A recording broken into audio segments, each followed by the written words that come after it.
Alright, we're going to go over the basics of ground and pound. This is just going to be an introduction to basic striking on the ground. We're going to start with striking from the top, and we're going to start in the mount. Probably, arguably the most dominant position for striking. Everybody has their preference on where they'd like to be in order to strike effectively, but the mount, I don't care who you are, is a very, very effective place to start your striking from. So we're going to start with that position. We're in the mount position, and we want to get started striking our opponent. Now, obviously, I can rain punches down from here. My opponent, obviously, is going to be covering his head up. Let's just go over the different opportunities that you have for striking. I can strike straight down at my opponent.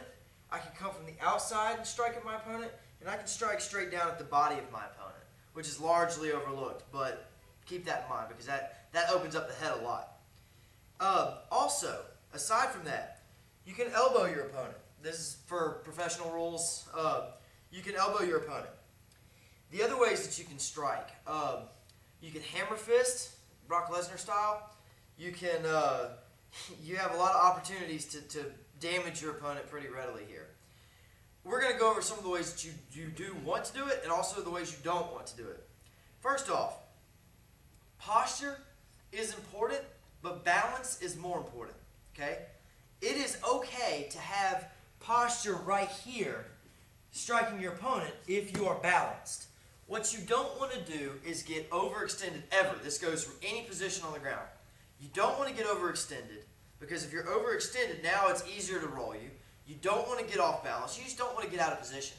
Take your time. When striking on the ground, it's not necessarily a race. You don't have to beat this guy like a battle drum.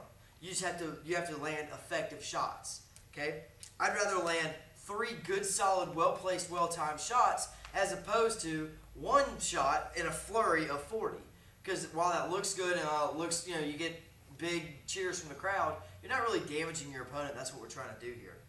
So we want to talk about some of the ways to actually get to your opponent. To do that, let's start thinking about what he's going to be doing. First off, your opponent is going to try to control your posture. Because if he just lets you sit here all day, it's going to be a short-lived night for him.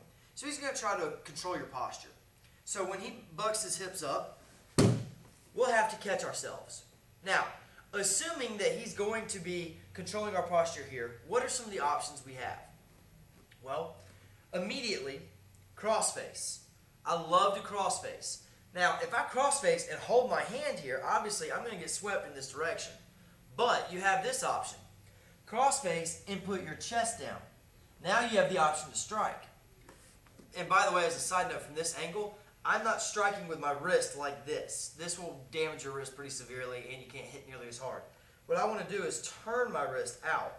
Just like I'm trying to put my palm down like this, that's the direction that I want to go from this angle. So from here, not punching like this, I'm punching out. Okay? I've got good base, good control. If my opponent tries to take me this way, I can post out. If he tries to take me the other way, I can post this direction. Meanwhile, I can land some pretty good shots. That will pretty much neutralize this body grip that he has. George St. Pierre is known for whenever they get this body grip, he'll slam his chest down and therefore slamming their head in between his chest and the floor. Also an option. I like to crossface, use my chest to control their head, and rain in from the side. Another option that you have, wrist control. If your opponent is pulling the rhino situation here, you have this option. One, from wrist control, you can strike straight down to the body. I guarantee you at least one of these elbows is going to fly down. That's just an automatic reaction that the human body has. So if I'm here and I strike straight down, you can time that with one good body shot here and then one good elbow up top. So here, here. If he's got his hands flat against his face, Tito Ortiz does this a lot, literally throw your elbow through his hand. You're going to damage his hand pretty severely anyway, but you can just throw your elbow straight through there.